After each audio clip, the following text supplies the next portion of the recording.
കുറച്ച് ദിവസങ്ങൾക്ക് മുമ്പായിരുന്നു ഇതേ കണക്കൊണ്ട് ഈ ഫസ്മിന് ഒരു കാര്യം പറഞ്ഞിട്ടുണ്ടായിരുന്നു. ഞാനും കൊണ്ട് ഈ സഭയുള്ള എല്ലാ പ്രശ്നവും തീർന്നു, ഇപ്പം ഞങ്ങൾ ഒരു കുഴപ്പമില്ലെന്നുള്ള രീതിയിലൊക്കെ ഉണ്ട് ഈ ഫസ്മിന് പറഞ്ഞിട്ടുണ്ടായിരുന്നു. അങ്ങനെ ഇരിക്കുമ്പോഴാണ് ലൈവിലൊക്കെ ഉണ്ട് ഈ സഭ ആഡ് ചെയ്യുകയും അതോടെ തന്നെ സഭയുണ്ടെങ്കിൽ ഇത് കണക്ക് ഫസ്മിന് ഇടുന്ന എല്ലാ പോസ്റ്റുകൾക്ക് ലൈക്കൊക്കെ ഇടുന്നത് കുറച്ച് നാളായിട്ട് നമ്മൾ കണ്ടുകൊണ്ടേ ഇരിക്കുമായിരുന്നു. അങ്ങനെ ഇരിക്കുമ്പോഴാണ് ഇപ്പോൾ ലേറ്റസ്റ്റ് ആയിട്ട് ഒരു കോൺട്രവേഴ്സി പോലെ ഓടിക്കൊണ്ടിരിക്കുന്നത്. ഇത് കണക്ക് ലല്ലുവിൻ്റെ അതോടെ തന്നെ സഭയുടെ വീഡിയോ എന്നും പറഞ്ഞൊരു കാര്യം ഇറങ്ങിയിട്ടുണ്ട്.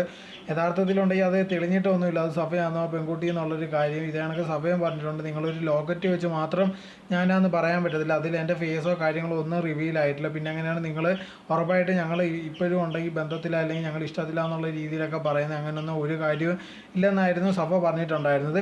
സോ ഇതേ സിറ്റുവേഷനിലുണ്ടെങ്കിൽ ഒരുപാട് പേര് പറയുന്നുണ്ട് ഇപ്പോഴും ഉണ്ടെങ്കിൽ ഫസ്മിനിയായിട്ട് നല്ല ബന്ധമാണ്. കാരണം ഈ ഒരു വിഷയം ഇറങ്ങിയതിന് ശേഷം ഇവരും അമ്മ ഇപ്പോഴും ബന്ധത്തിലാണോ അല്ലെങ്കിൽ നല്ല ഫ്രണ്ട്സായിട്ട് തന്നെയാണോ പോകുന്നതെന്നൊന്നും അറിയത്തില്ല. എന്തായിരുന്നാലും ഫസ്മിനിക്ക് ഇപ്പോൾ ലല്ലുവിനോട് ഇഷ്ടമോ കാര്യങ്ങളോ അല്ലെങ്കിൽ എവരും അമ്മ അങ്ങോട്ടും ഇങ്ങോട്ടും അടിച്ചും പിഴിഞ്ഞാണ് ഇരിക്കുന്നത്. എന്നാൽ പോലും ഉണ്ട് ഇതിനകത്തുള്ളൊരു കാര്യം വന്നിട്ട് ഇപ്പോഴും ഉണ്ട് ഈ ഫസ്മിനിക്ക് എന്തെങ്കിലും സഫയായിട്ട് നല്ല ബന്ധമാണോ അതോ എന്തെങ്കിലും പ്രശ്നമുണ്ടോ എന്നുള്ളൊരു കാര്യം ഇതുവരെ ഉണ്ട് ഈ വെളിയിൽ വന്നിട്ടില്ല. എന്തായിരുന്നാലും നേരത്തെ വെച്ച് അവരുടെ പ്രശ്നമെല്ലാം തീർന്നതാണ് മനസ്സിലാക്കിയിരിക്കുന്നത്.